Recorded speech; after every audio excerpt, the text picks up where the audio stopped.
Greetings, Quester, and welcome to the Meddlesome Meeples. Grab an ale, sheathe your axe, and join us fireside. Here's your host, Matt Williams, with Richard and Heather. Hello and welcome to episode 20 of the Meddlesome Meeples. I'm Matt. I'm Richard. I'm Heather. So, Richard, the Quest Report. What games are we going to be talking about this week? We are going to be talking about two very piratey games. One is Pirates vs. British, and the other one is Tortuga 1667. And although they are both ship-oriented games, they are completely different in terms of mechanics and style and everything, aren't And they? one of them's good. And one of them is good, so stay tuned to find out which one. Heather? We've got a couple of album reviews. I said I wasn't going to try and remember pronounce the names. Just in case I get it wrong and anger people. We're going to be talking about Amore and Beast in Amore, Black in the Bards Corner, good. as well as presenting the other album news. Yeah, I'm not angry now. No, you can be angry at him now. I just don't try. Now, in Tiny Meeples Big Talk, because it's our 20th episode, we've been doing a bit of reminiscing, haven't we? Yeah.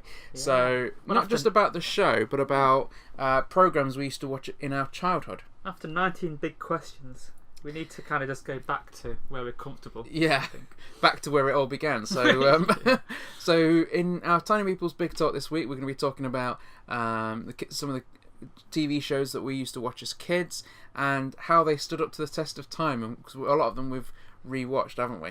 In recent times. So we're talking about that. And in the Tome Talk, it's Richard that's going to be presenting a book to us. Yep, that is The Abyss Beyond Dreams by Peter F. Hamilton.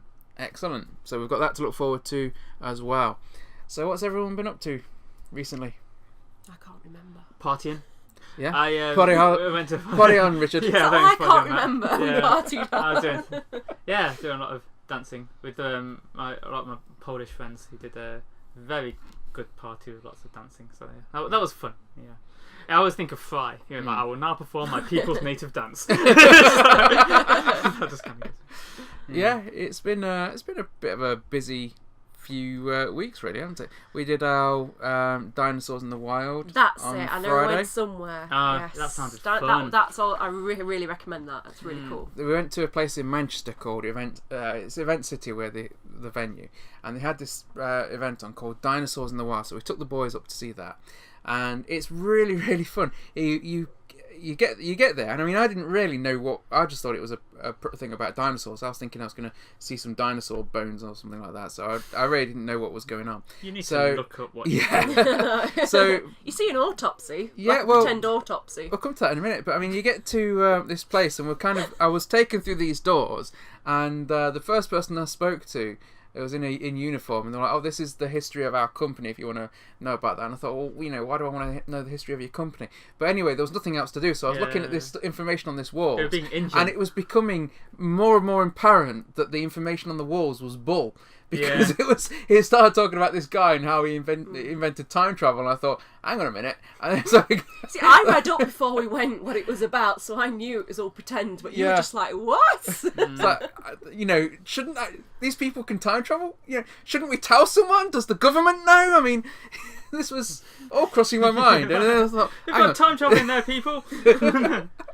Like, why isn't this a bigger thing than it was made out to be? Oh, Perrin thought it was real, didn't he? Yeah, he wasn't sure at times. I thought it was real at first. Very realistic. I got there and thought, hang on, this is like one of those interactive experiences. So then you went back in time. So you get taken through to this capsule to send you back 65 million years into the past of this base. Just so you got the asteroid hit. Yeah, so we got to wander around and they get you to put on these safety glasses, which turn all the. I mean, they look like windows, but behind them you've got these screens. So you're looking out onto images of all these dinosaurs and everything. You get to play with dinosaur poo. Wow. Yeah, I played with dinosaur you put poo. your hands in the gloves and Oh, Good for you. And scientifically experimented with that, you know. With your hands. Yeah, it was just, you could quite clearly tell it was just like clay and mud. But all the kids were just convinced it was dinosaur poo. You just put your hands in the gloves and you play with it through the glass. Perrin got to handle this large dinosaur tooth. Did he? And one of the staff there was like, how much do you think the tooth fairy would give you for a tooth like that? Yeah. I said to the guy, with something that big and sharp, you get all the tooth fairies money. Oh, yeah. Yeah. You know, just bring a little bit of the north to the experience. She'd be in debt. Yeah. So, but yeah, there was like a dinosaur autopsy and everything, and there was like a dinosaur attack on the base, which was quite fun, and all the staff were role playing, and everything was really well choreographed. Oh, and the guy that went back, and he was like, "Tell my family I love them," with this massive machine gun. Yeah. You know, he was like, "We've lost him. Keep going." Yeah, it was quite exciting, and to be honest, I mean, Perrin loved it. I really enjoyed it as well. It was good. So yeah, that was worth. I want to go to that. That was worth. It is worth going. Dinosaurs in the Wild, if you want to look that up, and don't worry, it is not real, people. Hey. This is not Jurassic Park. But if you want it to be real, it could be real. Well, Perrin's decided he wants to go back in time to find a T-Rex to eat his brother when he annoys him. Oh, yeah. That was pretty cool. I don't know if it's to fear or respect him more now. Practical use of a dinosaur. Yeah, this was a funny thing because we saw it in part of this display of this plateau, these 3 Tyrannosaurus Rex kill and eat a Triceratops. That's hilarious. And there was like blood spurting and stuff like that. Faces. Yeah, these parents' faces were shocked because there were little kids there watching. Were like, yay! And but then Perrin decided he wanted to build a time machine so that a T-Rex could eat his brother Tyrion. So that's quite worryingly premeditated. Poor Tyrion. But yeah, so that's what we've been doing. Been busy. We've been planning something for our 20th show as well, which we'll be revealing on YouTube at some point, which is like an outtakes behind the scenes of some of the recording that we've done, which is going to be fun for everyone. You say we've been preparing, basically ever since it started, we've been kind of goofing up. Yeah. A lot. So just to prepare for this 20th episode, basically. Yes, that's why we were goofing up. The stuff with Matt walking out the room and leaving things recording, and we didn't know. Yeah. We've been saying things. You knew you were being recorded, people. There was a camera right in front of you. You know. The fact that we didn't know it was recording yet, that's not so bad. But it said record! Yeah. You should kind of check around the whole room before you start saying anything ever. You know, I'm paranoid all the time now because these things could be on and I just don't know about it. Well, what a meddlesome way to behave. Now... Well, yeah, the clue was in the name, I suppose. One thing we do have to say is that as it's our 20th episode, that this is actually the last episode of Season 1 of the Meddlesome Meeples. So we're going to take a few weeks off to plan Season 2.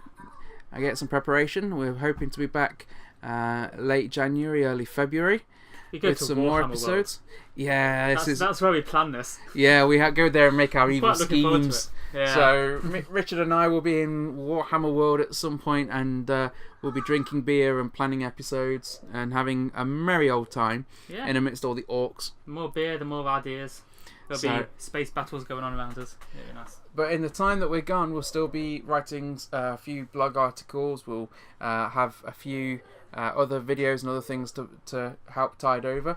We're gonna, at the end of the show, we're going to recommend a few of our a few YouTube channels and podcasts for you to check out in the meantime as well.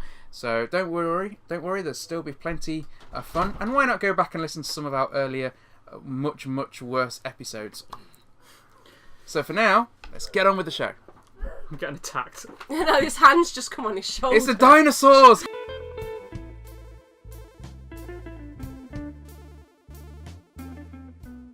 On this quest report, we are going to talk about Tortuga 1667, which is a game that hasn't got too many components, does it? Quite a small little game. Got a lot of cards. But this is basically a hidden identity game. It is. Yeah. It's it does it very, very well. Now, the entire game fits in this little book-style box. Yeah, you can put it on your shelf and no one will know it's a game. And it does a lot with very few components. So with this game, you're going to be getting a hidden identity card, which is basically at the your beginning of the game. nationality. Yeah, It's a hidden nationality card. and there's potentially 3 different nationalities in this game, because if there's an even number of players, they're going to be divided between British and French. Yep. If there's an odd number of players, there's going to be a Dutchman card. Yep. A Dutch nationality. And for the French and the British, they're going to work as teams, trying to get more treasure than the other team. So if the British end with more treasure, they win. If the French end with more treasure, they win. The Dutchman is going to be trying to win by making the teams balanced. So he needs the end scores to be the same. Tie, yeah. For ends on a both tie. Players. Yeah. And potentially there is 8 lots of treasure that the 2 teams are going to be fighting over. 2 based on the island of Tortuga, and 6 that could be either on the Spanish galleon or one of the 2 team ships. So it's quite interesting to see how this plays out. Now, those identities will be dealt at the beginning. There is at least one card in the deck that will allow someone to change their secret roles with another player. Yeah, because that that has happened. But on your turn, effectively, you're going to get a few choices. All players have the opportunity to look at some of the event cards. Now, the event cards are going to be under the playmat. There'll be 5 face down, and when they're revealed, they're then immediately resolved in most cases. A couple allow you to keep the card and use it later. Some make you keep it. Some are bad. Yeah, The like albatross. Albatross. Don't get the albatross card. No. But you can either look at a couple on your turn. You can either look at a couple of the event cards and replace them face down. You can reveal one and resolve it. You can force another player to choose between 2 event cards. Of course, they can't then look at them. They may already know if they've taken that option earlier. Yeah. Or you can move between ships and rowboats and the island. But each rank, if you're on the ship, each rank has a special ability. So if you're in the first spot on the ship and you're the captain, you can call for an attack or maroon a player. The cabin boys can move a treasure between holds on the ship. The first mates can try and oust the captain and take control. That's pretty good. Which is always fun. Yeah. If you're the governor of Tortuga, you get to call for a brawl. Yeah. Which gives you a chance to move treasure between the 2 parts of the island, between the 2 teams. It's weird on Tortuga because the treasure always stays there, but it can be on either the British side or the French side. Yeah. And that's what you can change. And whether you are making an attack, calling for a mutiny, or calling for a brawl, you're using these vote cards. Now, you start with 3, and every time you use one, you will replace it straight after. But these actually reminded me of some of the cards in games like, for example, Shadow of the Elder Gods, where the vote cards are divided into different sections, and you use different sections of the card It's in like different scenarios. That was the random non-icon one. For example, if you're attacking the ship, you use the top part of the card. If you're having a brawl on the island, use the middle part of the card. If you're trying to have a mutiny, use the bottom part of the card. And much like games like Battlestar Galactica, whenever there's a vote between either members of the ship or on the island, you've not only got the cards that the players are putting in, you've also got a card from the top of the deck, which means that you can never be sure who's put what in. You can try and work that out. Someone's put a bad one in, could have been the deck. That's right. And I must say, personally, I absolutely loved this game. I really enjoyed it. It's a short game. It's not very long. It's only about, 3/4 an hour? Yeah. It took us to play with 5 players. We had a few games. But there's always feels like there's options to do. It's something good, because you think, oh, okay, well, I want to try and make an attack and get some more treasure for my ship. Yeah. Okay, well, I can do that. But then, am I revealing my identity when I'm putting that treasure in the hold if the attack's been successful? You can double bluff. You can double bluff effectively doing that. And sometimes, if one of the ships is empty, you think, oh, I'll go over to that ship, and then I'll be the captain. Yeah. So, yeah, that's pretty cool. Because those ranks that you have will be constantly changing throughout the game as you move to different spaces. That's something that took a while for me to get the hang of. Yeah. And that's interesting.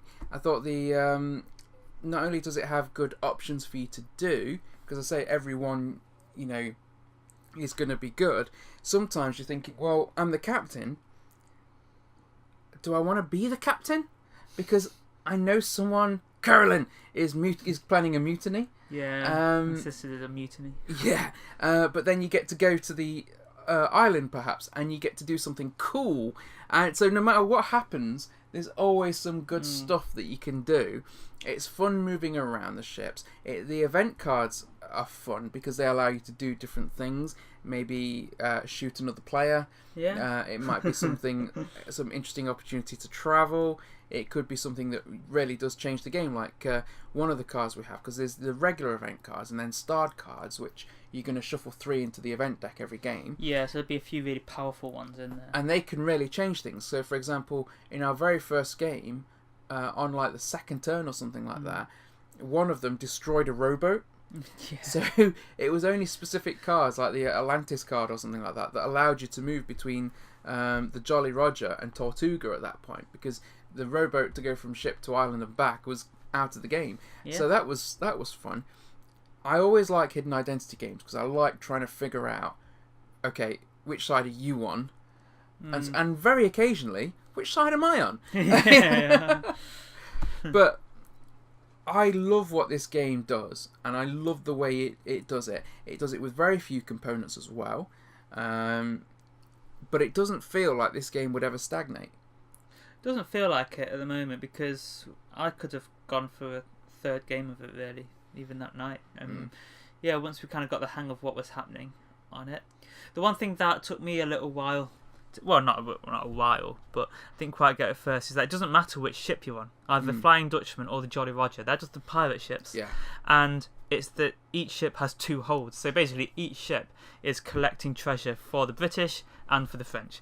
And it's kind of up to you which hold you want to put it in, and that will kind of reveal what where your loyalties lie, basically. I mean, you can end up with one team controlling one ship, but that's not inherently the case. So you can end up thinking, oh, this is my team, we're all on the Flying Dutchman, and we're all getting gold for the British, and then it turns out someone on your team has been masquerading and they're actually a French player, and they've just been biding their time till they can start moving treasure from the British hold to the French hold. So it is interesting, and you can't rely on a case of, oh, well, this person seems like they're on that side because they've taken this action, because people can and do double bluff a lot with their actions. And as I say, this is a light portable game, very easy to get around. It's very easy to learn. I think this is a game that would appeal to most people that play it. You could bring this game out just as like a dinner party kind of thing, and people would get it quite easily, I think, and enjoy it. Because you can have up to 9 players playing this.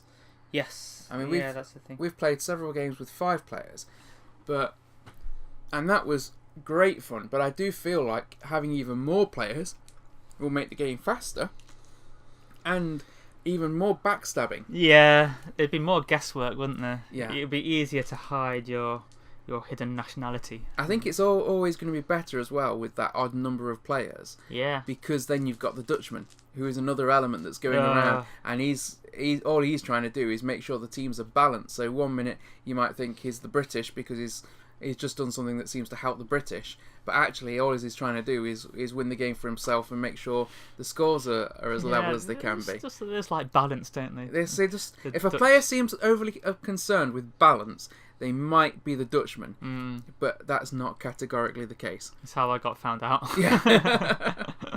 But I'm going to say this, I wholeheartily recommend this, me hearties. It's Tortuga 1667. And one thing I want to add, I also heartily recommend this as well. I just want to say these treasure chests are gorgeous. There's the little gold sparkly wooden treasure chests that you're moving around, so it's pretty fun. The character pieces are basic, but that's all they need to be. I like the little meeples. They're not meeples. I like the little cloth bag that you get with it. I like the artwork on the cards. Yeah. But everything just fits beautifully back in the case. It's beautifully presented. It's easy to learn. Go check it out. It's Tortuga 1667. You should definitely do that. And on this quest report, we're going to be talking about yet another Kickstarter. This time, British versus Pirates. Mm-hmm. Now, this is a naval-themed miniatures combat game. Yep. Designed for 2 players, though you can expand that to more players quite easily. And it's, first of all, I'm going to say something positive about the game. And then you're going to wail on And then it. I'm going to wail on it later. No, I'm not going to wail on this game at all. I want to say how beautiful the artwork is on this game. Whether it's on the tiles, the cards, the miniatures themselves look great. Yeah. Although some of the miniatures in the box didn't arrive right. Yeah, that's another thing. But on the cards, it's great, isn't it? There's a picture of each ship. Because they're all specific ships, these cards are. So, yeah, it's really nice. Each one's got unique artwork on the ship card. Each one's got unique names. They've got their own stats. They're quite interesting. I would say I love the artwork. I mean, it's absolutely beautiful. Whether you're looking at the British ships, the pirate ships, and also I say you get captain cards. So you get a ship for your faction. You get a captain for your faction. Now, if you're playing 2 players, you get 2 ships. More than that, you get 1 ship and 1 captain each. And each captain will have their own stats that may affect boarding combat. They may give you a boost to defense or to attack. They give you, depending on the kind of ship size that you've put them on, bonuses to accuracy, to speed, to all sorts of different things. And that, again, is quite interesting because you want to match up the right captain with the right ship. Well, if you've got the right size ship, you get a bonus, don't you? That's right. But other than that, the captain's basically, if you go in close to do some, like, boarding, that's captain versus captain. It doesn't really matter what ship you're on at that point, does it? No. Once you're there, it's captain versus captain. But it is, and there are some interesting elements to this game.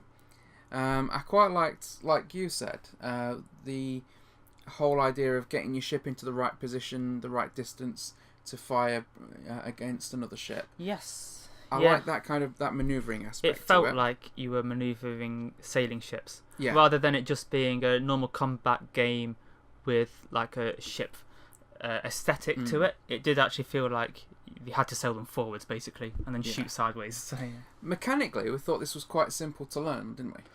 quite simple, yes. Yeah.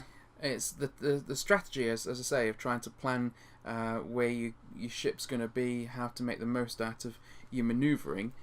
That was interesting. What for me, I felt let the game down was the boarding. I like that you could try and board an enemy ship. Because I kept doing that to you, didn't I? Well, I started it. Yeah. I started it. I think I did a bad roll or something like that. Yeah. But the boarding, once 2 ships come together, and once you're side by side with another ship, you can do a boarding action. Now, with a boarding action, you are rolling a dice, adding on morale, and whether your captain's got grapple or repel.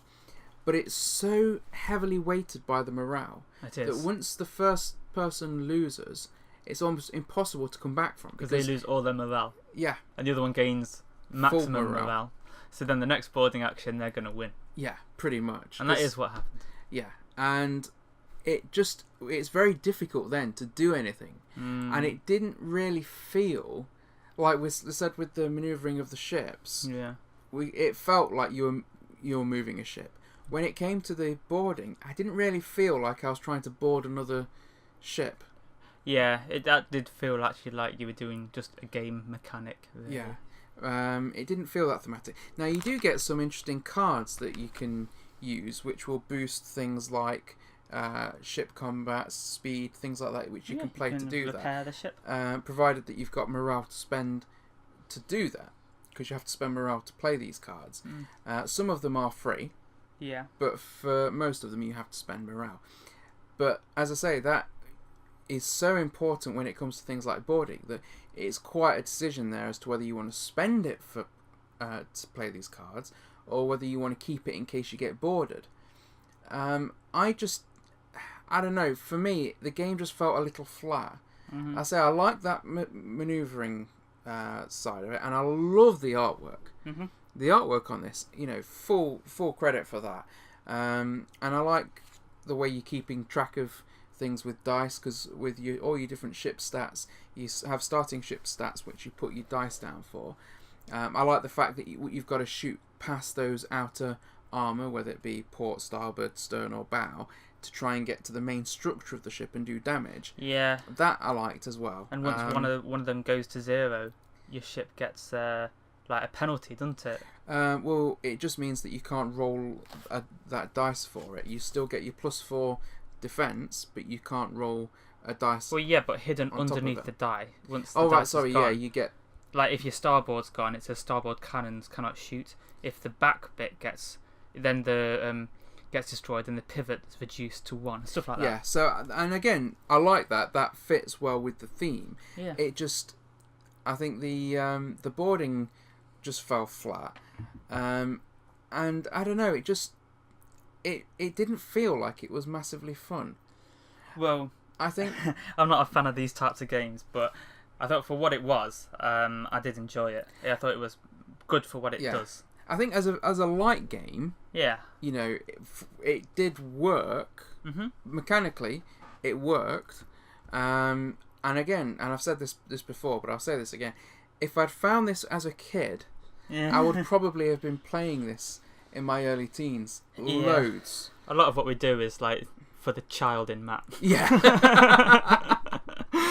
There's a fat kid in me trying to get out. Oh no.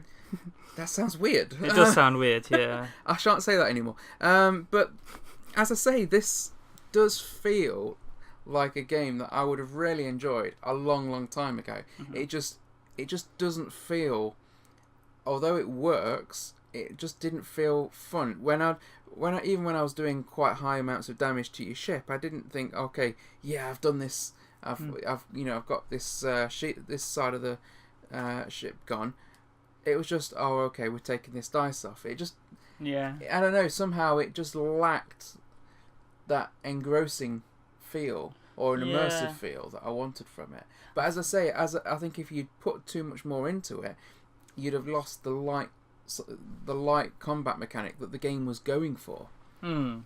Yeah, that's it. Yeah, as a combat game, it I thought it did quite well because, like we say, the manoeuvrability and everything, and the direction of the wind as well, I thought was quite good.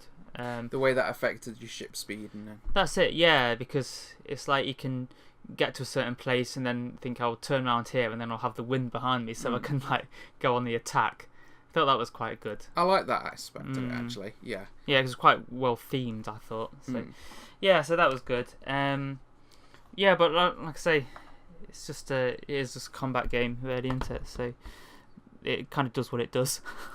I think when I was researching the game designer had originally planned a mechanic where once two ships had come together and there'd been a boarding action, they had to then break off after that first one. Yes. I think that would have improved the boarding side of it, but even so, I still feel like it was just a bit flat on that boarding element, because effectively when you board, you're rolling a dice to see who's going to win that grapple and repel battle, and then whoever wins that, whoever loses that, you're taking 1 off the structure straight away, and your structure's only 6, so that's a massive amount of damage that's done there. Yeah. And if you can't break away from that, perhaps, then you really are gonna lose very quickly.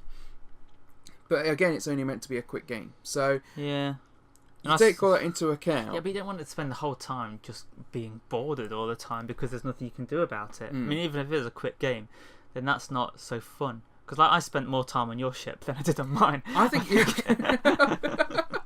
But yeah. But I don't know. It was mechanically, apart from that aspect, it wasn't bad. It just, I couldn't get excited about it. After about 20 minutes, I was just waiting for the game to end. Yeah. I don't know. Yeah, kind of. You know, I just and I like ship games. As I say, the artwork was beautiful.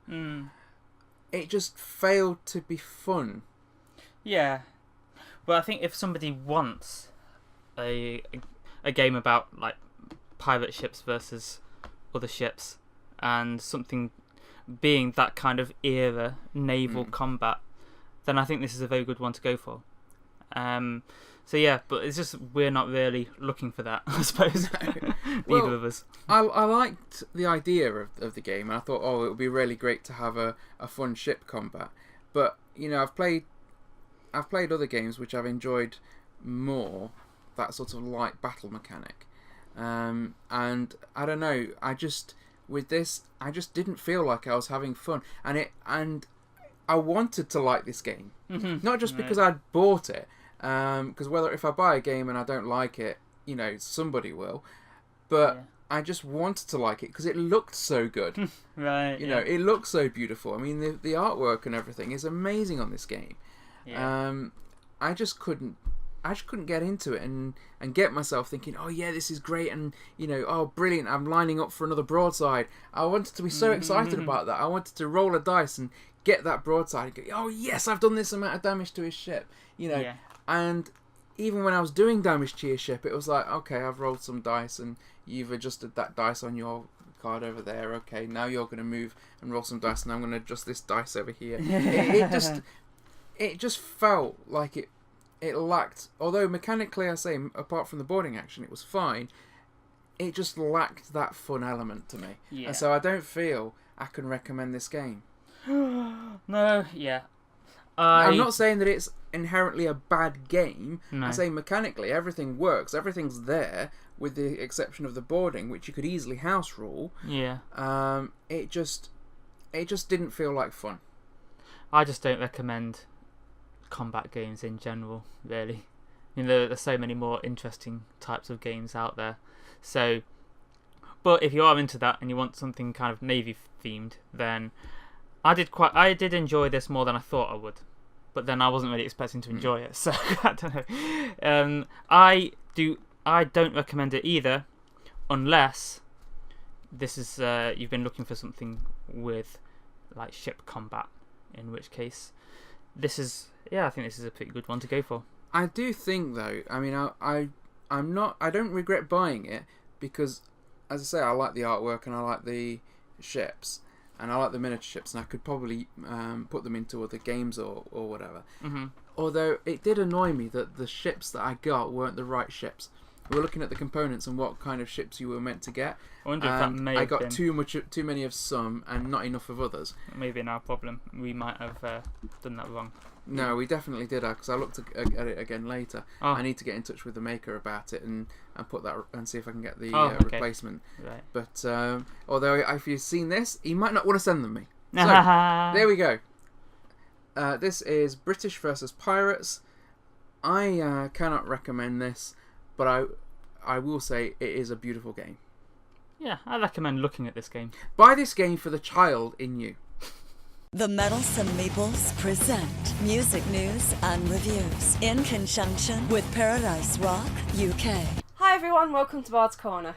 Okay, so first off, a bit of album news. Blood Red Saints are going to be releasing Love Hate Conspiracies on January 26th via AOR Heaven. Now this follows up from their independently released debut album Speedway in 2015.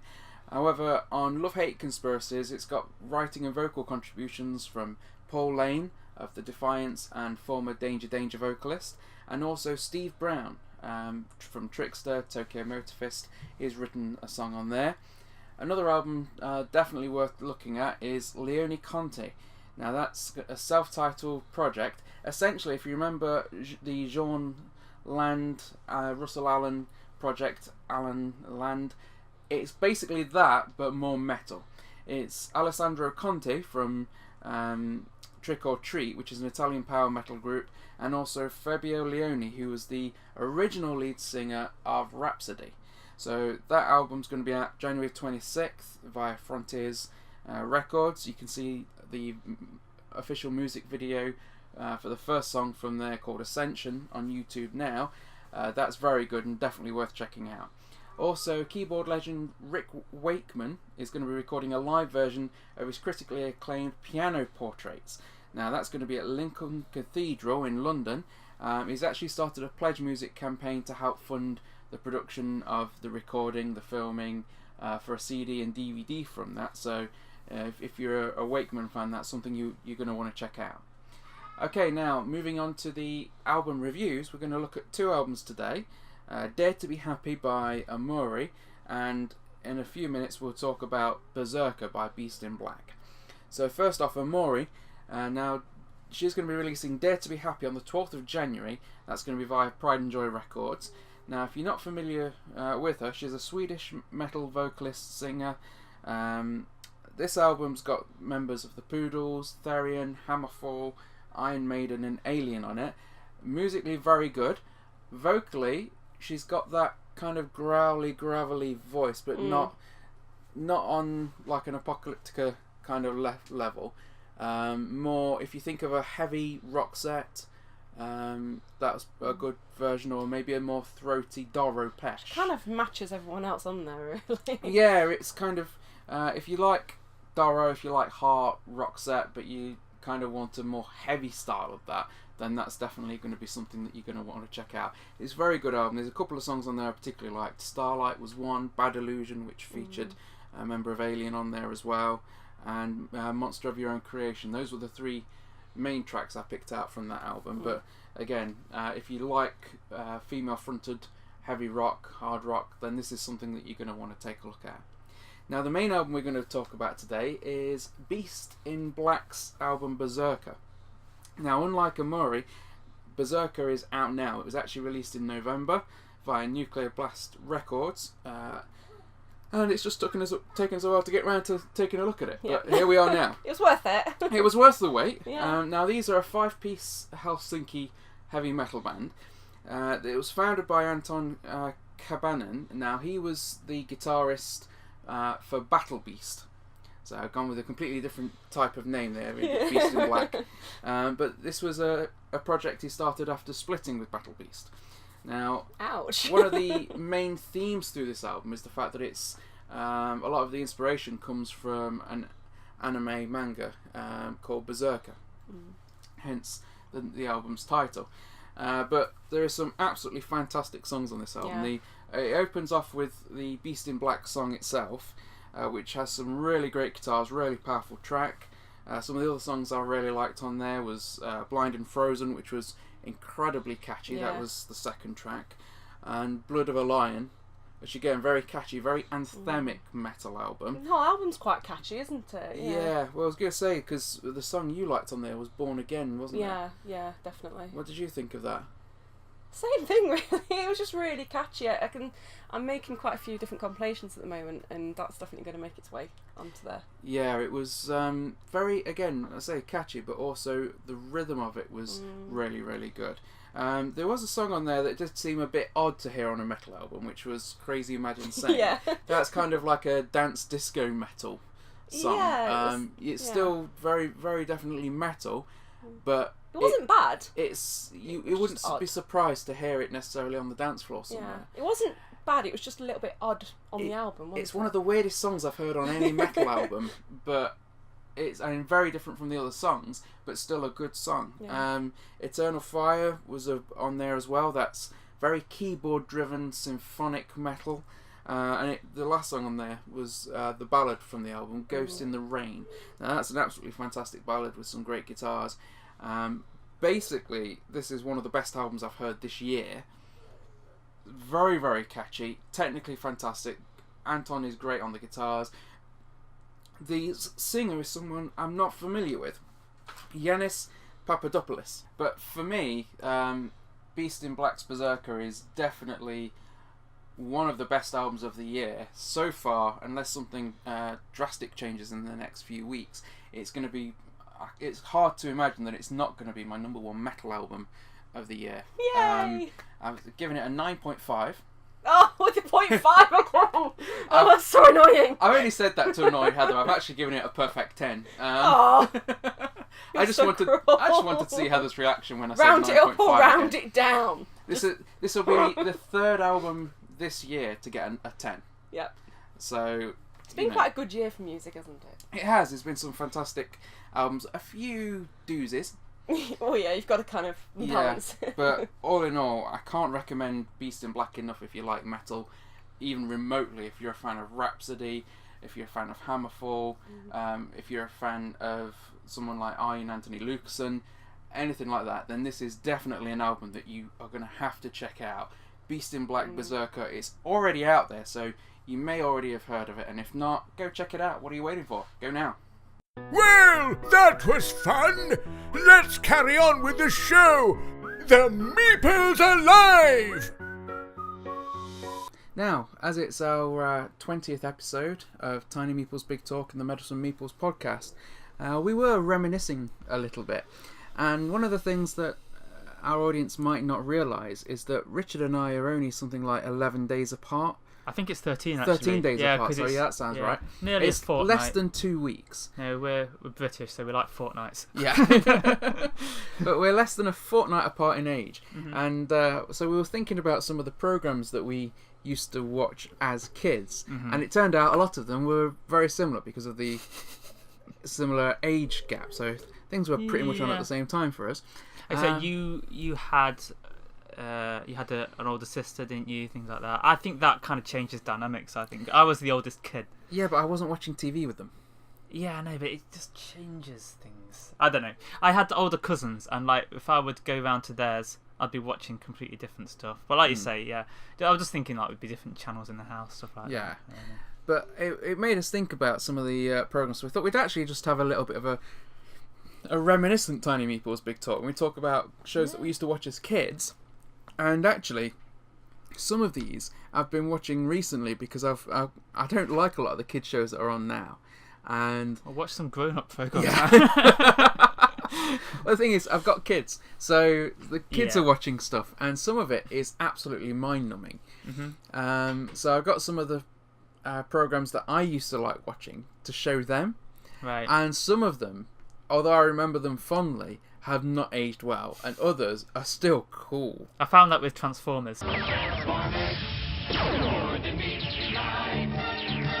Yeah. I watched the Transformers movie when it came out on DVD, and it's just terrible. It's like there's such gaps between them saying things, hardly any sound effects. It's just weird. Well, the old cartoons, I mean, particularly in the first series of Transformers, the old show, which was from 1984, that first season was not good. No. Some of the later ones weren't as bad, but I still fondly remember them. But I loved Beast Wars when that was on, because that's like a spin-off, and had some quite crazy stories. It was like computer animated. Yeah. That was a good program, but yeah. I think some of the ones that I want to mention are going to be ones that a lot of people will be familiar with and probably like anyway. So, for example, there was the 1994 series of The Amazing Spider-Man.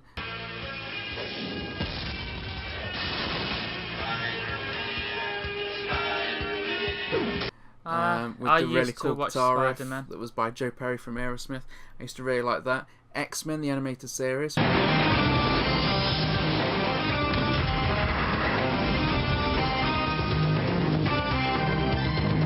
It started on. There was 92. one summer where that was on like every day. Yeah. And me and my It was a sister good watched summer. it. It was like a soap almost, because it's like each one followed on from the last one, and that's what I loved about these programs. They were very good, and they did quite a few where they were like up to like the Dark Phoenix saga. There was like 4 episodes back to back, all part of the same storyline. Yeah, I thought the whole series was ending at that point. Yeah. It's like, I mean, that was great, and to be honest, I prefer that to the way it's been handled in the cinematic universe.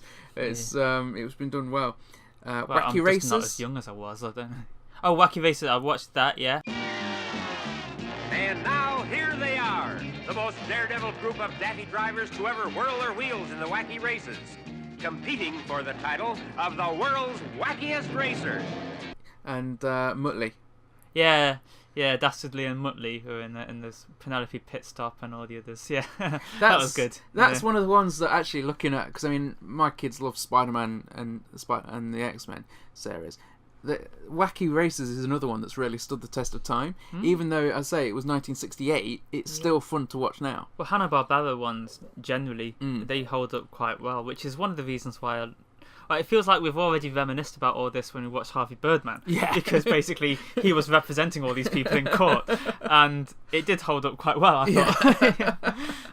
Well, I mean, I wasn't surprised that there was a lot of people from the 60s and 70s ended up in court. I just didn't think it would be cartoon people. No, that's it. Well, you can imagine them having a lot of injury claims. Yeah. Like, Some of the stuff they're having, bowling ball related head injuries. Do you remember watching the Animaniacs? It's time for Animaniacs, and we're zany to the max. So just sit back and relax, you'll laugh when you can laugh. We're Animaniacs. Yeah, loved the Animaniacs as well. Yeah. Yakko, Wacko, and Dot. Yeah, they lived in the water tower. Yeah. I loved the Animaniacs. Yeah, I loved that. That's another one my kids have responded to really well. Yeah. They love Wacko. Do they? Yeah, Perrin loves Wacko. He eats the big sandwiches, doesn't he? Yeah. But of course, spinning off from that is one of my favourite cartoons, which was Pinky and the Brain. Yeah. Because they started out as characters in the Animaniacs, didn't they? Well, that's where I basically would see them. There'd be Animaniacs, and then Pinky and Brain would be like part of that. Yeah. And then Pinky got its own spin-off. Wasn't Brain like Orson Welles or something? Yeah. Just had that voice. It was brilliant. Do you remember Conan the Adventurer? Conan the Adventurer. Conan, warrior without fear. That's another one. Yeah, that is something I watched and didn't realise that it was a film or anything. To me, that was just a cartoon. And yeah, I used to watch that. And then when I found out it was a film with Arnold Schwarzenegger, I thought, what? What's going on? Why is he Conan? But because the film was Conan the Barbarian, wasn't it? The TV series was Conan the Adventurer. Yeah, they made it a bit more palatable to kids there. But another thing that I watched the cartoon first of was Bill and Ted. Whenever time stands still and trouble moves too fast, to save the future, we must learn about the past. I used to watch Bill and Ted's Excellent Adventures, where obviously they went to a different time and place each time, and Rufus was already in it, was always in it, and yeah, I really liked that. And then obviously years later found out that's a film as well. I mean, that's good. And yeah, I like the Bill and Ted films, but yeah, the Bill and Ted cartoons were good. But no, going back to Conan, I loved this. There's a few of the cartoons that I remember as a kid absolutely loving the music for. Back in the 90s, some of the kids shows had awesome music. So without fear. Yeah. I remember that one. I still remember that. He's more powerful than any man in all the land and sea. Yeah. He's more powerful than any man. His legend spreads across the land and sea. I can't remember any of the adventures that actually happened, but I really remember that song. Yeah. Don't you remember fighting the lizard men and sending them back to another dimension? Well, it seems like every episode was that. Yeah, So. It was pretty good. But yeah, I love the Conan soundtrack, and even when I put it on to show my boy Perrin, he loved the music as well, so that was good. So we were singing that together. You have your inner child and also Perrin. Yeah. Say these things too. I mean, I just have to think about these things. Yeah. Well, this is one of the great things about having a kid now. Whether it was a boy or girl, it wouldn't have made any difference. I'd still want to show them, the shows I watched as a kid and the toys I played. Yeah, my sister watched all the same stuff as me. Yeah, but having a kid means that you can do that, and it's acceptable then to do that as well. I don't know about sitting at home watching cartoons. It seems like indoctrination to me. I don't know. Biker Mice from Mars. Do you remember that one? Yeah. Biker Mice from Mars.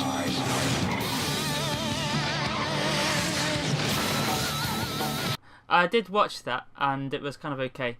But I was kind of waiting. I kind of wanted other stuff to be on at the time, but I ended up watching that quite a lot. Yeah. That was pretty cool, and that used to be on when the X-Men weren't on. Yeah, I think that's why I was angry. Yeah.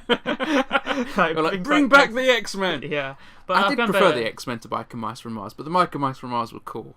I remember the one called Vinny was cool. Yeah, Vinny was my favourite.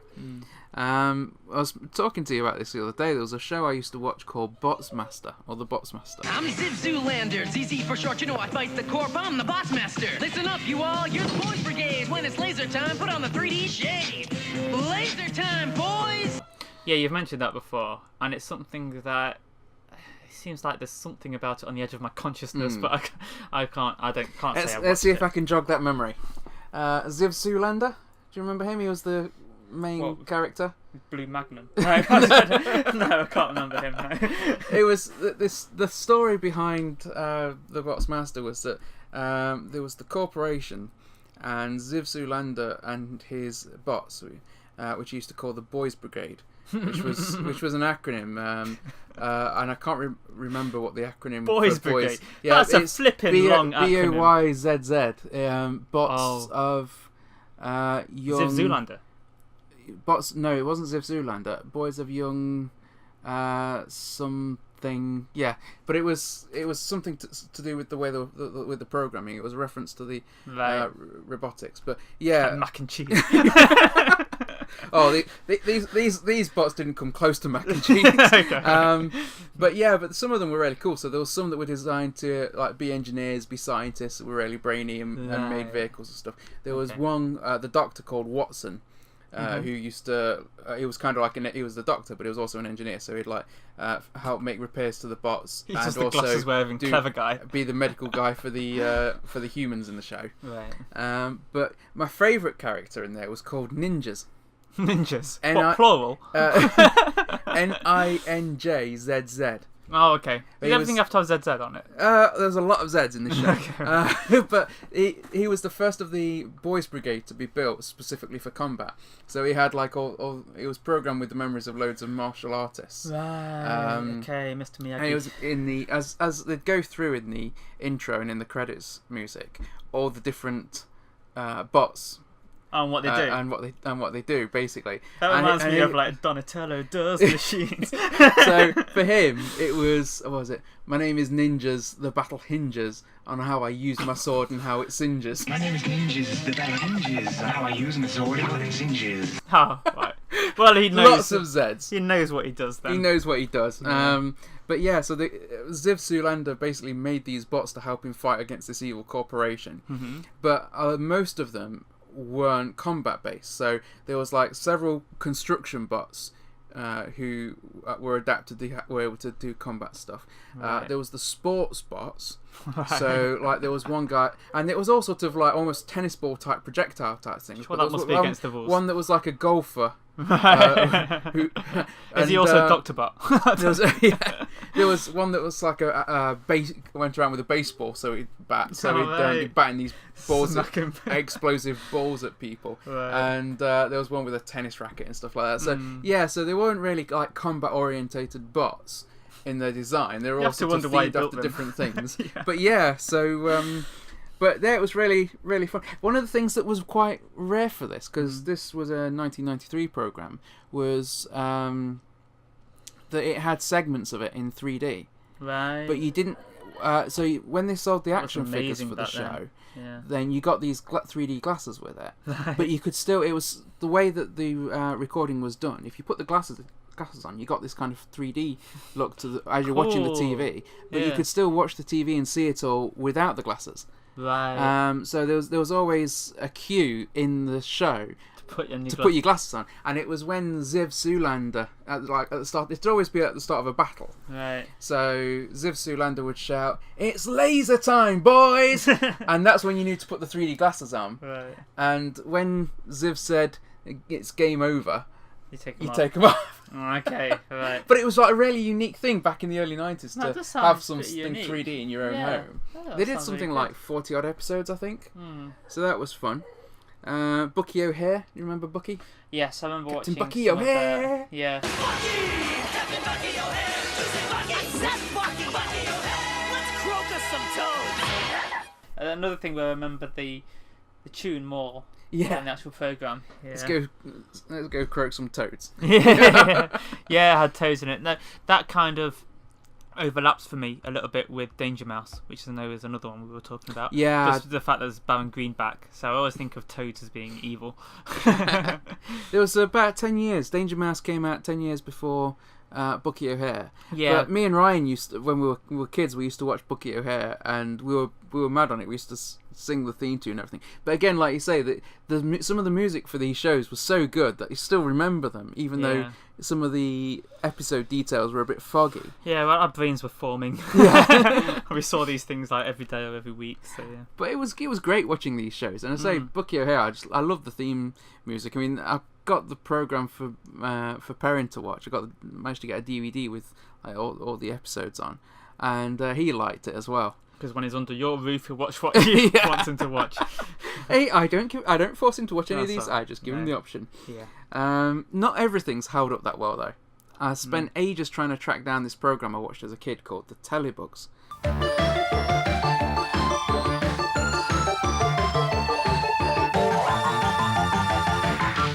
And I remember having this video with the Telebugs on. I think it was like 1986 that it was originally out. And it was kind of like you got the three characters. There was like a red one, a yellow one, and a white one. And they had TVs sets for heads. Right. And they were little superheroes, so they'd fly out and be battling this villain. And it does not age well. A lot of things aged well. That did not. Who'd have thought bugs with TVs for heads wouldn't age well? It looked terrible. I mean, it would be a lot more interesting nowadays if they had massive flat screens. But yeah, that didn't age well. There was a D&D series from the early 80s as well that I quite liked, like a cartoon series.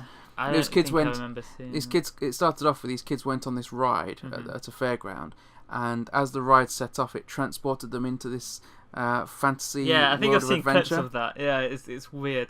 And they kind of become different things, don't they? They become like different classes and things like that. They basically get a character sheet when they go in there. So yeah, that was fun. Banana Man was another one that I quite liked as a kid. Yeah. When Eric eats a banana, an amazing transformation occurs. Eric is Banana Man, ever alert for the call to action. That's old, isn't it? And I remember, I'm pretty sure this was just propaganda to make us eat bananas, because after I started watching that program as a kid, I was constantly wanting to eat fresh fruit and veg and hoping to turn into Banana Man. You were so potassium deficient before that. I mean, young Eric, it was the main character. Young Eric, yeah, that was his name. Yeah. Then he eats the banana and becomes Banana Man. No, the thing that I used to think this even as a kid. He had his secret identity. Okay, he was Eric. He ate the banana and became Banana Man. But people always used to phone him on the phone to ask for help. Yeah, and I don't think it was all that secret. Yeah. But that's going to give you away for sure. Is. If you got, I mean, it's not so bad in mobile phones, but landlines. And it's also weird for people to get their powers from just a normal food into it as well. Yeah. It's like with Popeye and his spinach. I mean, I quite like spinach, especially like sagaloo, stuff like that. And I'm not strong. Well, I'll eat most foods if it's in a curry. But yeah, have it. I used to eat spinach and think this is a big lie. Popeye's deceived me. Yeah, and it's supposed to be like it makes your muscles go out straight away like his, and it's mostly forearm as well, which is weird. It was questionable. Do you remember a show called The Tick? I do kind of remember that. Yeah. Can't remember much about it. Big blue superhero. That was fun. Yeah, that's fun. And I think that's got a bit of a cult status these days. Yeah, a lot of things do. So, yeah. Another one I quite liked, and again was quite popular, so you probably remember this, was Thundercats.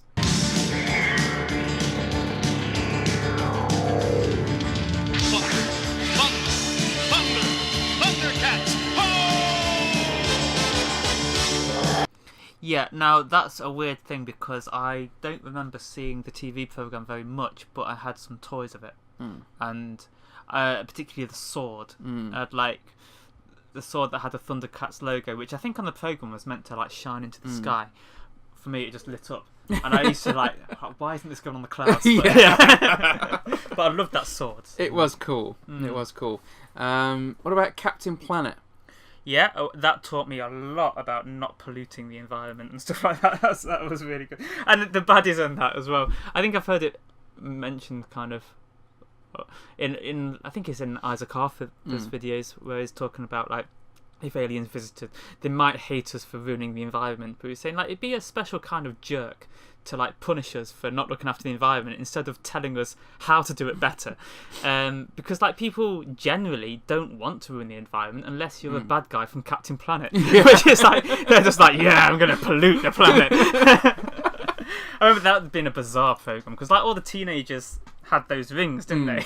It was like There was Earth, 5 of them. Fire, Wind, Water, Heart. Yeah. I thought Heart, he got the wrong end of the stick. Yeah. And You were kind of there, all hoping to get the firing, really. weren't you? yeah, and he has Heart. Who the hell knows what that did? But yeah, and then they put them all together and they make Captain Planet. So he like only exists. He only exists when all those rings go together or something. Like the rest of the time, he's just not there. It's like, you know, if you've got a friend and they only bother to give you a call when they need help. That's when they're moving house or something. Yeah. Those kids were that friend. They never just invited Captain Planet round for tea, did they? Yeah. It was only, you know, this forest's about to be destroyed. Yeah. You know, move this oil from the North Sea. Or something like that. Move your own oil. Yeah, Stop calling. Why Captain Planet didn't just move on? I don't know. Well, he had to bring pollution down to 0, didn't he? There's a robot chicken sketch of Captain Planet. It's quite different to the cartoon I remember. Yeah.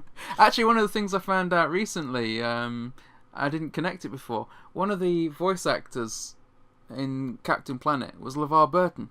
Was it? Geordie LaForge. Yeah, he's good at voice work. Yeah. There was a computer game of it as well, I know, because my friend, I think he's got a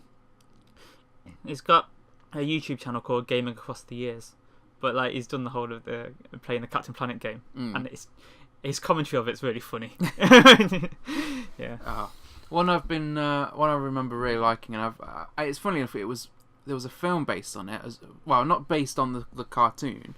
The film came later, but both come from like I think it was a 1930s American comic strip. Right. Prince Valiant. A whisper in my ear, a voice so strong and clear. And where the truth lies, I will follow my eyes into the sun. The Legend of Prince Valiant. I don't remember that one. No. It's basically, the story is that right at the beginning of the series, the show starts with Prince Valiant and his family.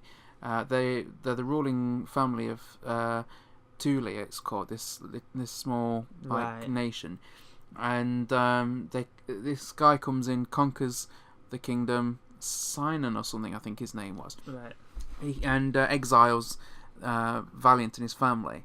So Valiant decides, he has this dream about Camelot, and he thinks he wants to go and become a Knight of the Round Table. And fight for justice alongside King Arthur. So he sets off, and on his way, he ends up encountering a couple of people that I wouldn't call them followers. They're his friends, but they do sort of follow his lead. One was like a woodsman called Arn, and the other one was a blacksmith's daughter called Rowan, who is awesome with a bow and arrow, and she decides she wants to be the first female Knight of the Round Table. This is kind of ringing a bell now, actually. I kind of remember Arn. So they go. You can't forget Arn. Arn's brilliant. So they go. They go off, and a lot of the shows are to do with them. So, for example, Arn, because of his own insecurities about his, because he's not an educated man, he's a peasant. Right. He's very good as a woodsman, and he's a very loyal friend. But he's constantly doubting himself because he hasn't got the education or noble birth that the others have got. Right. So, you know, it's quite interesting. It was there ended up being a bit of a love triangle as well going off, because both Valiant and Arn were in love with Rowan, and she just thought of them both as friends. So, well, it's a woman who's there, so yeah. I can understand their situation. So, but yeah, I really loved Prince Valiant. Now, in a few years after I remember the cartoon coming out, there was a live action film called Valiant, and it didn't it wasn't following the story of these particularly. I mean, it was a young kid who wants to be again a knight and everything. I remember Katherine Heigl playing the love interest in that. It was, and I really liked that film when it came out in the 90s. But it really was separate to the it's not really to the cartoon. Yeah. But yeah, that was good.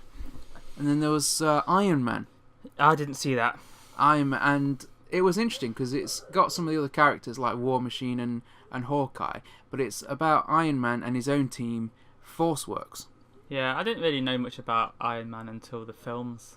I don't think most people did, to be fair. No. I mean, I wasn't Robert big Downey on Jr. Marvel. put Iron Man on the map. He did, really. He did, Yeah. and it was a gamble, and it paid off. And he portrays that character perfectly.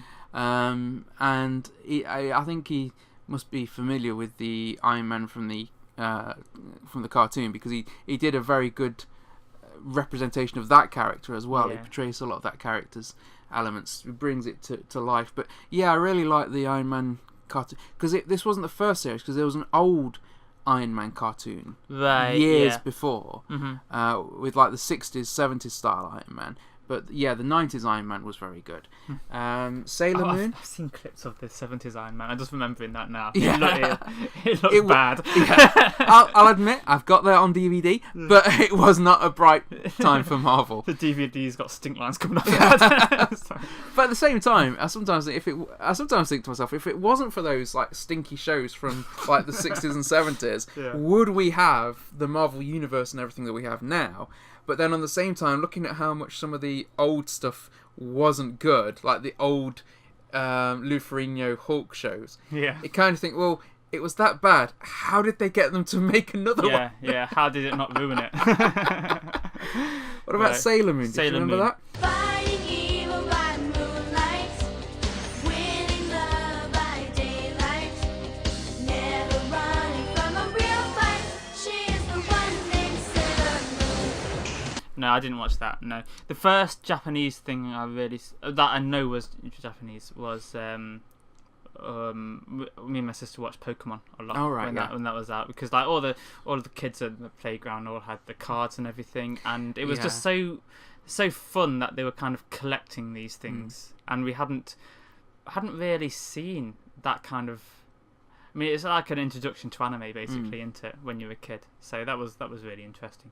Then we were really angry with Digimon for being a rip-off. A blatant rip-off. But then that ends up being quite good, because they were different. They ended up, some of them were massive, like that big cactus that was like over the whole city. So yeah, so that was that. But I didn't see Sailor Moon. You've mentioned it to me more recently, and I have watched some now. But I didn't watch it as a kid, no.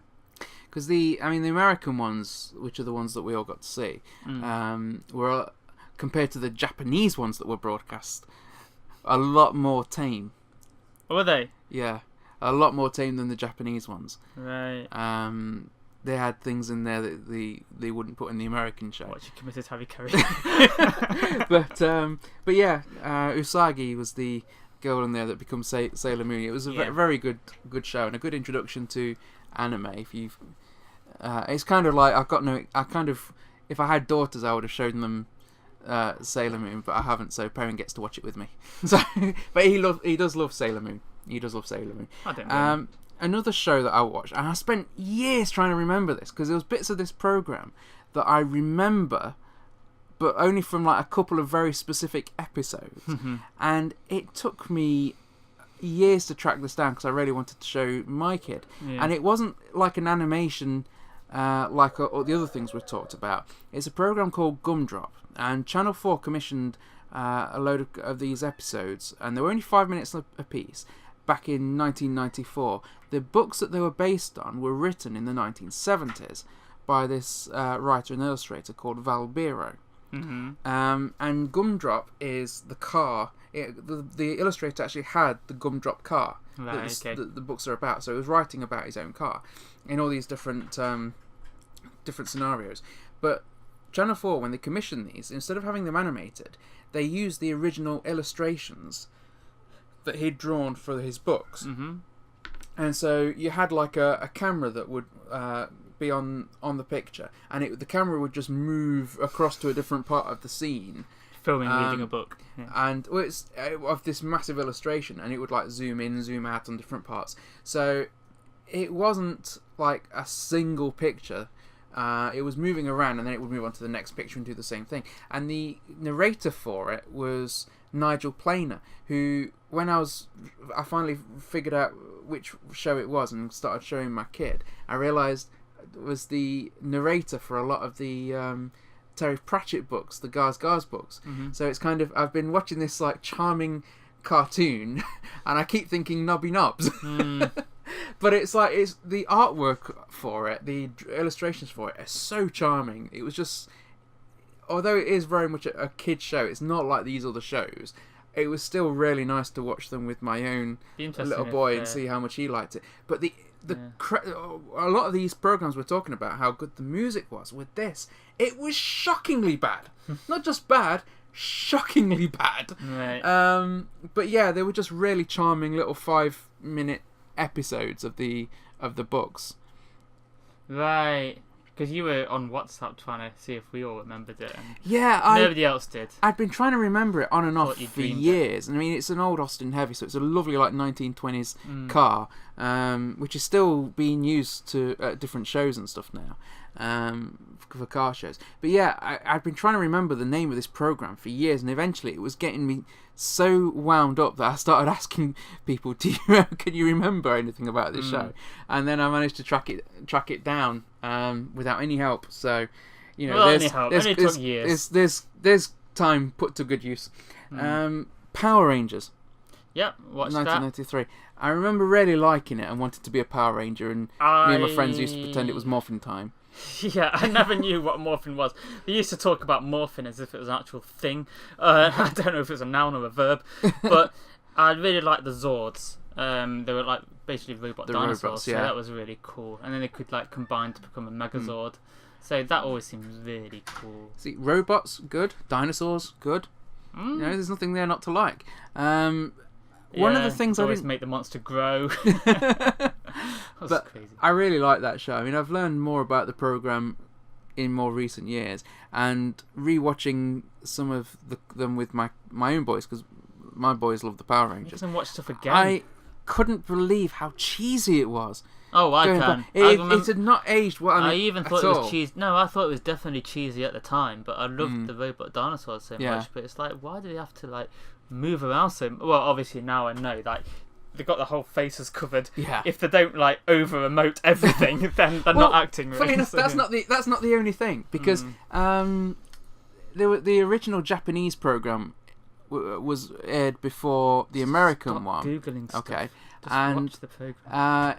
It turns out that whenever we were watching those shows and it cut to a fight scene, that was the same as the Japanese fight scene. Basically, when you couldn't see the actors, it was the Japanese footage, so that to save on costs. They've all got different builds after their video. Now, when I realised that, when I found that out, I was kind of like thinking, I want to now go back and rewatch that and just look for little inaccuracies in height and stuff like that.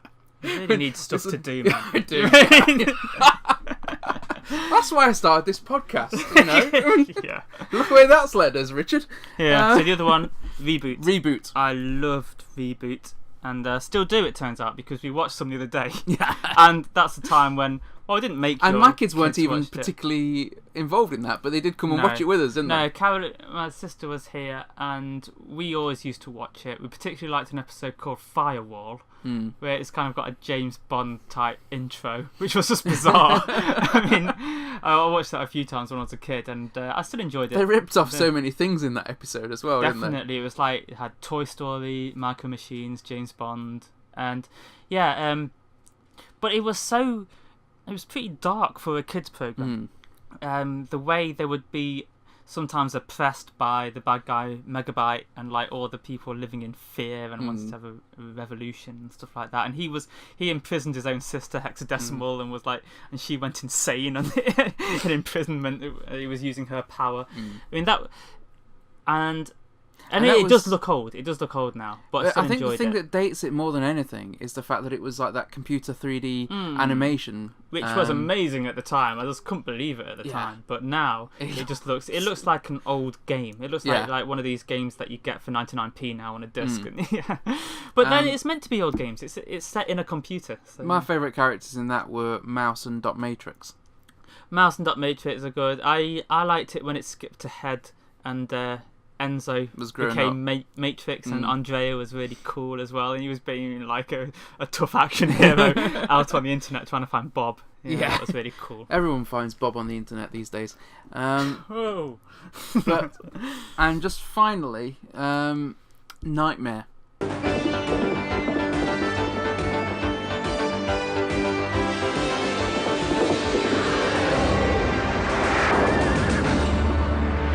Now, this is something. Now, we've got a lot of people in our audience aren't from Britain, and I found out this is very much a British thing. A lot of these shows we're talking about, people outside of the UK are going to know. Whereas... You have to be British and our exact age to know what this is. But Nightmare was amazing. Okay, so picture this. It's the early 90s. Just come home from school. You come home from school, you put Tired. the TV on, and it goes to a castle. Okay? It's a man called Treeguard. He's like the keeper of the castle. He's like the game's host, really, isn't he? But it's very much all role played. There's 3 kids with him sat watching this screen, which you can't see, but obviously they can. They've got their pad and pencils. Okay, cut to another room. Okay, The pad and pencils are overkill. Yeah, well, obviously some of them just weren't using them. Okay, cut to another room, right? And you've got a kid with a helmet on, so he's completely blinded and can't see.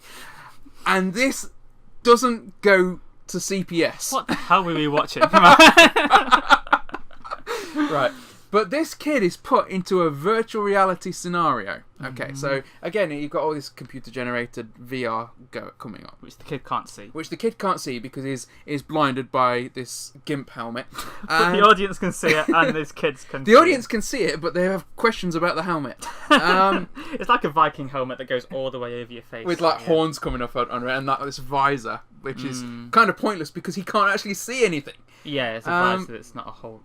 So he's going into these rooms where he's going to meet people that are going to have riddles for him, dangers that he's got to overcome. It might be that he's got to walk around in a particular pattern to get through without falling into a chasm. Sometimes there was a bomb with a fuse that was going down. If he took too long, it'd be killed, wouldn't he? Well, not the actual kid, but in the game, it'd be. I wasn't too sure when I was watching it. I mean, they show the kid at the end that actually is okay, or he or she, and but it wasn't convincing. But it says a lot for a British TV show that they had to show that the kid was okay, wasn't it? I mean, I wanted to be holding today's newspaper and saying they were okay. But they'd meet different characters in there. So sometimes there'd be like a little combat. Some people would be trying to help him. Some people would be an enemy. So he'd have to find some way to not necessarily to overcome them physically, but he'd have riddles, some sort of riddle to overcome, or occasionally he'd find like a device or something he could use to entrap somebody. So he could get by them and objects on the table. You could take a few, but you can only take 3. Was it? Sometimes I think it was more you could take whatever you want, but whatever you did take, some things were going to help you, some things were going to harm you. So like you maybe would take some provisions, so there'd be like some cheese and an apple or something, so he'd put that into his little satchel, and there might be a key there, for example, that he might need. He may or may not need later on his quest. And it was like an RPG, wasn't it, for those kids? And you were watching friends were guiding them. They were like saying, take 2 steps forward, then turn to your right, and stuff like that. Because obviously they were seeing the same thing that we were seeing at home of the kid in this VR environment. And I still say this: not only was it a hugely entertaining show that was so much fun and got to that inner gamer. But technologically, what they managed to do with the tech of that time to put that kind of VR show on, there's nothing like that now. Yeah. And we're talking like the technology of 30 years ago.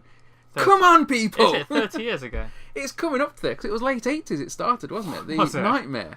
I was thinking of doing this on Windows 95 computers, but obviously they were doing it on like green screen stuff. Yeah! I mean, they didn't even have that paperclip to help them. It looked good. It didn't just... it actually looked good. It didn't just look like some computer-generated fakery. They managed to make it look good, and everything was where there was real people. They were, they used them, and it was role played, and everything was acted out. I like that. There was that woman in the cave who was like, she'd give people riddles, wouldn't she? Yeah, and she hated, what was the guy's name? Treeguard. Yeah, she hated Treeguard, and they got him to go away. I always kind of thought that they'd had some sort of a lover's tiff at some point. Yeah, that's the cave of the ex-girlfriend. Yeah. Always be wary of the cave of the ex-girlfriend. Yeah, and then there was that giant in one of the rooms, and sometimes there would be a wall. Now the walls were the ones that scared me. It was like a wall where it would have a face would come out. It would ask them riddles, basically if you got all 3 wrong, then it ate you. Yeah. And I found that really scary. I think if you got 2 of them right, you were okay, and if you got 3 wrong, the wall would eat you. Yeah, if you got all of them right, then you not only get to get past, but it'll also give you a clue about what's going to turn. Now, this stuff is all one shot.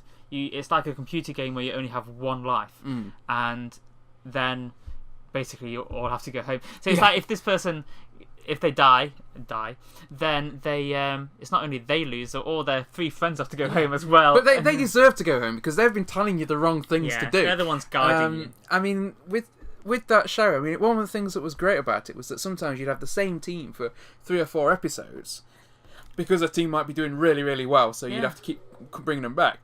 Other teams, they lose on the first room. Within the first couple of rooms, they'd be dead. They would, yeah. But they kind of arranged it so that each episode was like 20 minutes, and then at the end of that, then it goes on to the next episode, and we just carry on. I thought that was a really good aspect of it. Yeah. They've been doing some live stage shows as well, haven't they? Because there was one we wanted to go to at the expo, but they were sold out, and we're gonna go this time. We're gonna go next time, June. As a kid, I so wanted to be on that show. I really wanted to play that game because it was just brilliant. Too, yeah. Absolutely brilliant. Hugo Meyer, the tree guard from the show, as far as I'm aware, he's still taking part in the live action ones as well. Well, he just can't stop. I mean, if they were, even if this wasn't a program, he would have been doing that back in the 80s. But yeah, he was. By all accounts, he's a great guy. So hopefully we'll get to see that one day. But yeah. If you aren't from the UK, you probably have no idea what we're talking about if you weren't a kid in the UK at that time. So if not, but let us know what go you had. Check it out and tell us what you think about that. But as Richard says, tell us what you used to watch, because I guarantee that you probably had things to watch that we didn't. I bet there was some cool American stuff going on. So let us know what we missed out on, and go check out Nightmare. Yeah, definitely. I don't know who you are, but we're the Meddlesome Meeples, and it's time to talk about books. A very particular set of books. And on this Tome Talk, Richard's going to be talking to us about a book by Peter F. Hamilton entitled The Abyss Beyond Dreams. Yes. And I'd just like to say that I've just noticed on the cover it's recommended by both the Daily Mail and the Guardian. So I want to know what kind of freaky work of nature you've got here, Richard. Well, they can appreciate a good book, like, even though they argue with each other. And but it's made them agree on something. Yeah. There are parts of it where, because it does get quite political, this book, right? Even though it's politics on another planet in basically a different universe. But I mean, you could take different parts of it to support what you wanted, really. It's so that's what they've done. It's pretty well rounded, really. But I think they just appreciate being a good book, really. Now, you were asking if it was part of a series, and it is called, like, it's the first story, the first book in what they've called the Chronicle of the Fallers. Okay. So there's a big list of all the different series that Peter F. Hamilton has done. Chronicle of the Fallers, this is the only one.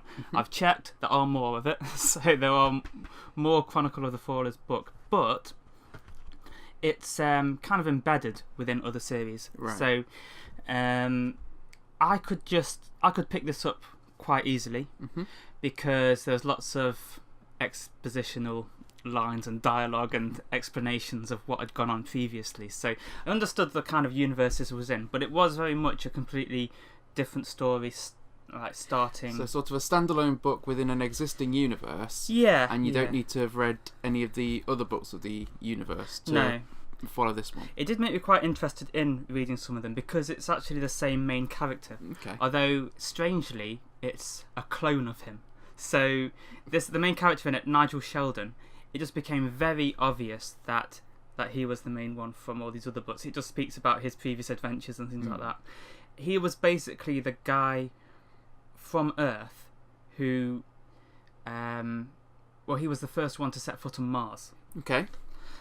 But he did it through a portal. So he's like a physicist, and then they made this kind of basically a wormhole.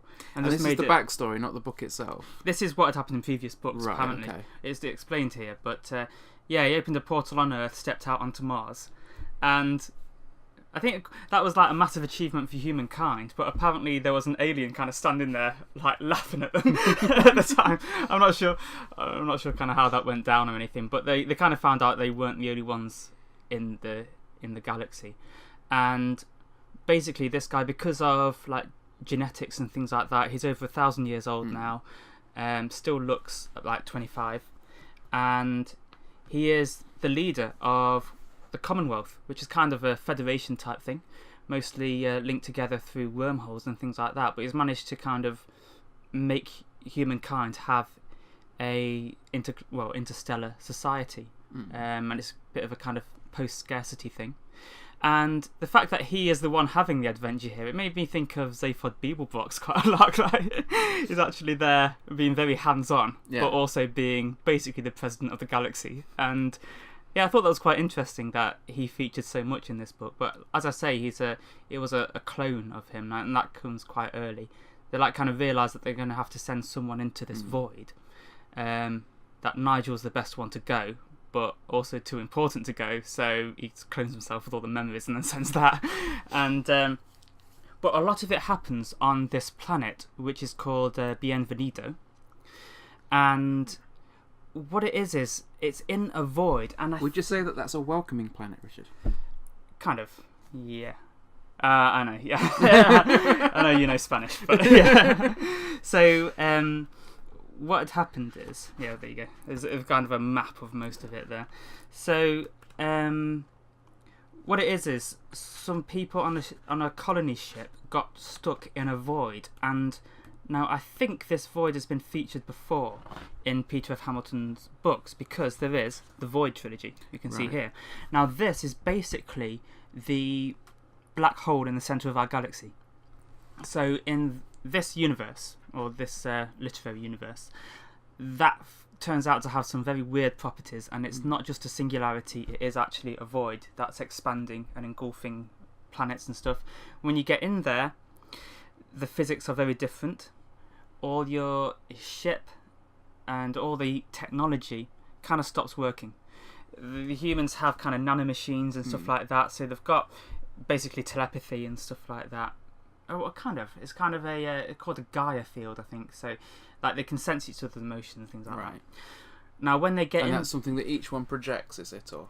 Well, it's kind of links together. It's like internet on your in nanos, and obviously you can tweak what physical attributes you want to have, things like that, and so everybody looks exactly how they would want to look. So I like the sound of that.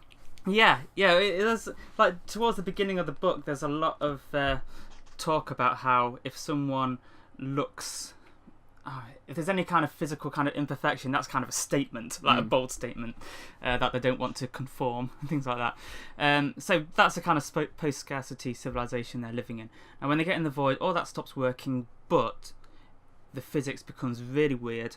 They have telekinesis, weird stuff like that, proper telepathy, and basically their technology stops working, but they find they've got basically powers. It's some very weird quantum stuff happening in this void.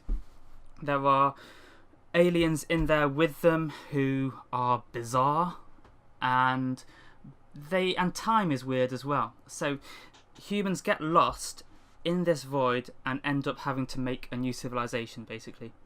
And because they can't get out of the void. Can't get out. Can't get back. So this is why this planet gets settled. So, I mean, none of this is kind of spoilers, because what I've just explained is basically the prologue. And the bulk of the book is set on this planet that's been settled, and then it's like 3,000 years later. They are trying to keep themselves safe from the fallers, which are horrible. It's like these eggs that just fall out of orbit. And they'll kind of lure you towards them using some kind of psychic link. And if you get stuck on it, they basically eat you, and you become they kind of make a copy of you that's basically a faller from then on, which will go on to eat But is people. that copy superior? No. Well, there are some superiorities, but it's not you. It is a faller. Yeah, but that's the trouble. I kind of like the idea of a superior version of me. Not if it just came in through the door and started killing everybody. But, yeah, because that's basically what's happening. Hang on. Which door? Yeah, the one that you want to escape from. I don't know. Okay. So basically, yeah, these things are horrible, and obviously, what has happened is a very uneven aristocratic society has developed on this planet because the ruling class are using the fear of the fallers to kind of keep themselves in power. Okay. Like you need to pay us taxes so we protect you from the fallers, stuff like that. Which is almost like a standard military propaganda thing in this. It is. In this world, isn't it? It reminded me very much. It was like France before the Revolution, or Russia. It's like when you said that, I was thinking like Cold War Russia type. That kind of thing. Or North No, Korea. it ends up probably being more. that's more because later. Yeah. They rule largely by the fear of the West. They paint the West as that kind of thing. Yeah, but it's also like there's no social mobility, that kind of thing. So, and incidentally, it if anyone's more... listening to this podcast in North Korea, we're not all like that. There's only one There's person only some that's of ever us going to that be are like listening to it. Yeah. Then. So that's who has the ability to listen to podcasts. But yeah, so it kind of made me feel more like it's like a medieval type of thing though, because of the way marriages worked, things like that. Like there'll be alliances between different families and things like that. So they make kind of like a feudal it science seems fiction more system. feudal. Yeah, that's it. But obviously it was sci-fi, but now none of the technology works. So it basically is like medieval, but they have weird kind of genetic engineering that they can do. So they've been doing some of that on animals. So they've got basically their own mutants that will work for them, stuff like that. So it's a very different type of world. It sounds interesting. It sounds unique. It's very unique. This is why I'm having to explain so much because, it's hard to kind of picture what the main thrust of the book is. Now, this is what I'm getting to now. Most of it is about a revolution and about planning a revolution. And it made me think of Discworld quite a lot because it's like one of the, like you were talking about the Vimes books last week. It reminded me of Nightwatch, really, and the way that a revolution is brewing, and it's all the planning of it, and like atrocities happening that fuel it, and the fact that they have this telepathy as well, that makes it so much different because there's one point where there's a riot, and the police are trying to put it down, and a little girl gets shot, and you don't know if that was on purpose or whatever. It could have just been a stray bullet, but everybody gathers around her, they're trying to help her and everything, and then this image of her gets transmitted from brain to brain through this kind of telepathy, makes the riot 10 times worse. It's like that kind of thing can happen on this one, and like people are using their telekinesis against the guards. The guards having to have these psychic shells around them. So yeah, it's very different. It's like very imaginable on Earth happening, because that kind of thing has happened, but with such different physics and different on a different world, and it just changes the game, doesn't it? It does, yeah. Not that these things are a game. But no. Yeah, it changes the way that it is, and it's just so interesting to see the same kind of issues that have happened on Earth unfolding on a completely different planet, and it's one where humans have started it again in the future. So it's not like this is like an alternate Earth imaginary. This is like we've gone to the stars, we've ended up getting trapped. History has repeated itself. Because there are some that think that if we were to reach the stars, our problems on Earth would seem insignificant by comparison, therefore we would solve them. But it's interesting that this is a portrayal of, we've gone out, we've done all that, and we've still taken those same issues with us. Yeah, because unless we deal with those issues, they're never going to go away. Yeah, because basically we are basically the same still, even though culture changes. And I mean, even with the advance of technology, we are still predominantly following the same psyche that people were 2,000 years ago. Oh yeah, well, longer than that. I mean, we're still hunter-gatherers, really. Yeah. But yeah, so the revolution bit is really interesting, and you get very absorbed in that. It's actually a character called Slavasta. It's a hard name to pronounce, actually. He is the main one, like, starting this revolution. And there's his wife, Bethany. They're both strange names. So it's them two that are kind of doing this. Sounds like two different people. His wives, Beth and Eve. Oh yeah, it does actually. Yeah, it makes it sound like that. Yeah, maybe he's onto something there. I don't know. But when Nigel kind of turns up again, this Nigel Sheldon, obviously he's there. They're not really sure where he's from or anything, but he seems to just be in the know about everything and have all this weird technology, because he's kind of making stuff from scratch.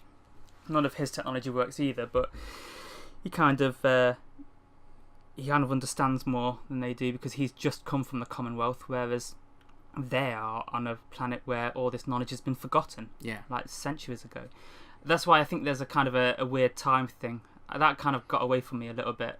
Time is so weird and malleable in the void that I think basically Sheldon is like over 1,000 years old, Nigel Sheldon, and these people that got lost in the void, because time's different there, they've had 3,000 years in there. So yeah, it's weird.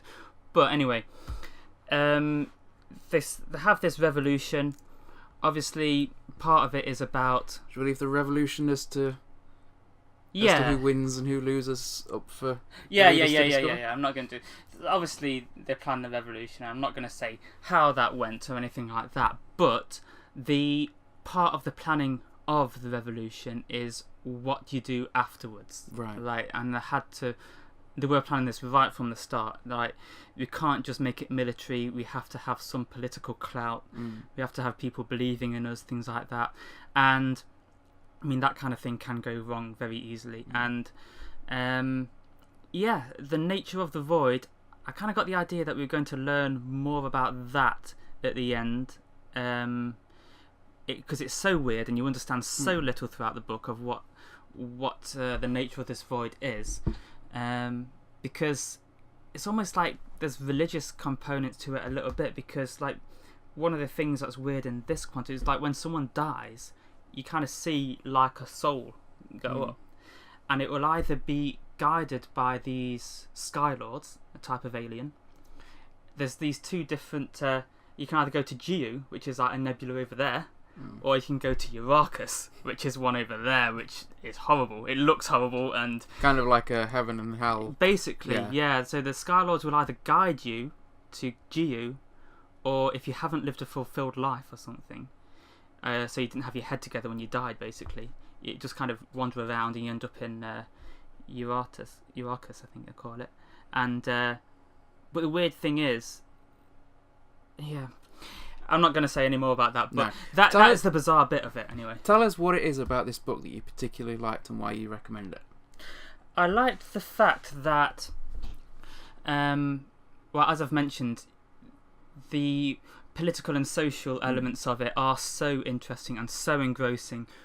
It would work if it was on Earth, I think. If it's relatable. Yeah, it is very relatable, and yet it is in such a bizarre kind of situation where the laws of physics are all over the place, and you kind of really want them to get back into the proper universe with all its amazing technology and everything, and you're kind of really rooting for Nigel and the others, and I kind of look forward to seeing more about what the Fallers actually are, because they were kind of a boogeyman in this, basically. It was all to do with people's fear of the Fallers rather than the Fallers themselves. So with this being the chronicle of the Fallers, I mean, I think there's going to be a lot more about them. So yeah, we're looking forward to see. But I found this very interesting as a place to start reading Peter F. Hamilton's books. I think because it did feature Nigel Sheldon, who was obviously one of the main characters from his stories, and yet it was kind of him starting a new lot of adventures. I think that was quite a nice place to start. I'm not sure whether or not I do want to go and read from the beginning or just carry on from here. I may well just carry on from here actually and just kind of look up what happened in the others, but I'll have to see. Definitely it's worth reading, I think. I don't know anything about this book, but from what you said it does sound interesting. What does appeal to me about this, first of all, is the artwork. I really like the art on the cover. It's interesting as well, because we were saying just before we started recording that this is probably the most recent book that we've ever talked about. It's like 3 years old. It's like 3 years old, and most of ours is like 20, 30 years ago. I mean, we've done books from the 1930s. So, basically. So it is definitely the most recent one. But this is one Richard recommends. Yeah, definitely. Peter F. Hamilton, The Abyss Beyond Dreams. Now, before we go to the end of the show, we just wanted to take a moment and recommend a few YouTube channels and podcasts for you to check out while we're off air. So one of the YouTube channels we wanted to mention was the Mal and Apollo Show. If you like video games, if you like video game playthroughs, then you definitely want to check that out. Mal and Apollo are both absolutely fantastic people, really supportive of the Meddlesome Meeples. So if you're listening to this, guys, thank you so much. We hope people go out and check out your channel. Richard wanted to recommend a podcast called Crime in Sports. He describes this as comedy at the expense of criminal scumbags who should have known better. You don't need to like sports either to listen to it. It's more about the crime and the comedy aspects of what's happened. Now, another podcast I wanted to recommend to you was the Something Random podcast. Now, this is a fantastic podcast. The guys who present it are really funny, really good. Every week it's a random topic. They discuss movies, TV, games, things like that. So if you like those, if you have those interests, then that's a show you definitely want to check out. Also, the Secret Cabal Gaming podcast. If you like board games, I love those guys. They are so much fun. They get me so excited about games, listening to what they're talking about, and wanted to try games. So if you like board games, that's one to try. Also, if you like board games, check out The Broken Meeple. That's another fantastic podcast. It's one of the ones on the Dice Tower network, hosted by Luke Hector. So check that out. Super Nerds and Nerds Chatting. They're both very good, fun podcasts that talk about everything geek culture, everything pop culture. I also wanted to give a shout out to a few YouTube channels, namely Two Can Play That Game. If you like board games, you check that out. Also check out Board Gaming at Home, which is quite interesting. It's run by a guy called Russell. He has playthroughs of him, his wife and his children playing games. Some really good content on there. I also wanted to recommend Dan Carlin's Hardcore History. Now this one, some of these episodes are quite long, but incredibly informative. Dan talks with so much passion. He will get you excited about history. He will get you thinking. So definitely one to check out. I also wanted to mention the Art House Radio podcast, which I've listened to quite a few episodes of those. Troy, the guy who runs that, he is very, very good. Really presents things in an interesting and informative way. Another really good podcast to check out is Jeremy Collins with his podcasts that we listen to. Now, podcasts we listen to is him interviewing other podcast hosts, and it's a great way to learn about new podcasts and about the people that host them. So definitely a few things to check out. Hopefully you'll like them. Hopefully you won't like them so much that you decide not to come back 2 hours. So thank you very much. Let's get on with the last part of the show. So there we go. That was episode 20. I'd like to take a moment to thank my co-hosts Richard and Heather Thank you for joining me for the Meddlesome Meeples and helping us to bring this show together. Obviously, if it was just me talking to a camera, it wouldn't have been that interesting. Well, yeah, you'd have no reactions. It's like he's saying things. Oh, I would, but they'd all be in like the dark corners of the web with people going, "How dare he say that offensive thing?" But no one right here just go. I need the visual feedback. That's it. I need that Read feedback. to rein you back in. So yeah, it's been we've been planning this for over a year, and we've been recording for over 9 months, and it's been a great experience doing that. So thank you for joining me for that, and thank you to everybody who has watched our YouTube videos, everybody who's downloaded our audio podcasts. We are taking a break so that we can make season 2 even better than season 1. No pressure. No pressure. But you know what? I'm going to really miss recording this. I'm going to really miss doing this in the meantime. I'm not going to know what to do in the time.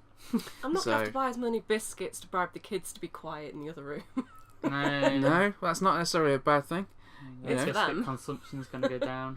In a way, it'll kind of still be like we're doing a private podcast, because Richard's still going to come round, you're still going to be here, and we're going to be like laughing and joking, but no one's going to get to hear it. Well, we were already talking about this stuff anyway before we did this. But when you're at the room, we could say anything and know it's not being recorded now. Oh no, it's been it's always going to be recorded.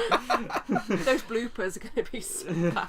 There we go. So watch out for that. Hopefully we'll be dropping that around Christmas time.